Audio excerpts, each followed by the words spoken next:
আপনি যারা মনে করেন আমরা মুসলমান বা আমরা হিন্দু বা আমরা খ্রিস্টান, আমরা যদি অন্তর থেকে ধর্ম বিশ্বাস করি, আমাদের তো ভাবতে হবে যে কিছুদিন পর আমরা অনন্ত একটা জীবনে প্রবেশ করব।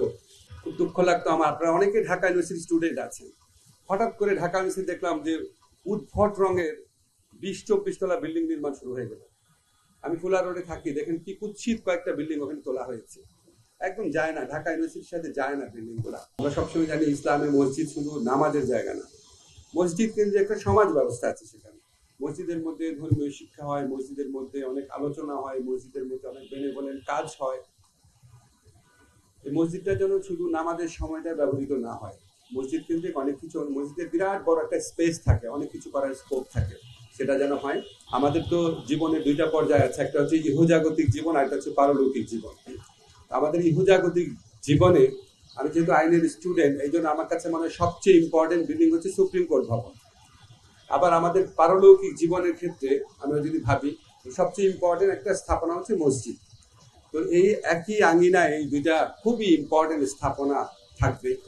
তো আমার শুধু আশা থাকবে, এই আঙ্গিনায় যখন, এই কম্পাউন্ডে যখন একটা মানুষ ঢুকবে, যখন বের হয়ে যাবে, ওনার যেন মনে শান্তি থাকে, উনি ন্যায় বিচার পেয়েছেন এবং একটা উপযুক্ত প্রতিকার পেয়েছেন, ওরকম একটা মনোভাব নিয়ে, ওরকম একটা সান্ত্বনা নিয়ে যেন ওনারা ফেরত যেতে পারেন। এটা আনফর্চুনেটলি আমাদের এখানে হয় নাই। মসজিদে যারা প্রবেশ করেন তারাও এনশিওর করতে পারেন নাই, মসজিদের পরিচালনায় যারা থাকেন তারাও এনশিওর করতে পারেন নাই, আদালতের পরিচালনায় যারা ছিলেন অতীতে অনেক ক্ষেত্রে তারাও পারেন নাই। আমাদের মনে হয় আমাদের এই জিনিসটা মনে রাখা উচিত।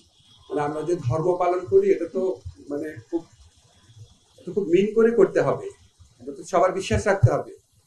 আপনি যারা মনে করেন আমরা মুসলমান বা আমরা হিন্দু বা আমরা খ্রিস্টান, আমরা যদি অন্তর থেকে ধর্ম বিশ্বাস করি, আমাদের তো ভাবতে হবে যে কিছুদিন পর আমরা অনন্ত একটা জীবনে প্রবেশ করব। সেখানে সব কিছুর উত্তর দিতে হবে, সব কিছুর উত্তর দিতে হবে। এবং আমি যতটুকু ধর্ম জানি, সবচেয়ে বড় পাপের একটা হচ্ছে বেইনসাফি, অন্যায় করা। বিচারের কাজটা আমার কাছে সবসময় মনে হয়, বিশ্বাস করেন, আমি নিজে ম্যাজিস্ট্রেট ছিলাম, চাকরি ছেড়ে দিয়েছি এটা চিন্তা করে, যে পরকালে আল্লাহ যে কাজটা করবে, ইহকালে বিচারকরা সেই কাজটা করেন, কিছুটা একই রকম উপকর। তো আমরা যেন এই জিনিসটা মনে রাখি, আমরা হচ্ছে রাষ্ট্রের শেষ গার্ডিয়ান যারা বিচার বিভাগে আছে। ন্যায় বিচার নিশ্চিত করতে না পারলে রাষ্ট্র, সমাজ, সভ্যতা কিছু তো থাকেই না। পরকালে বোধহয় আমাদের মানে স্বস্তি বোধ করার কোনো জায়গা থাকবে না।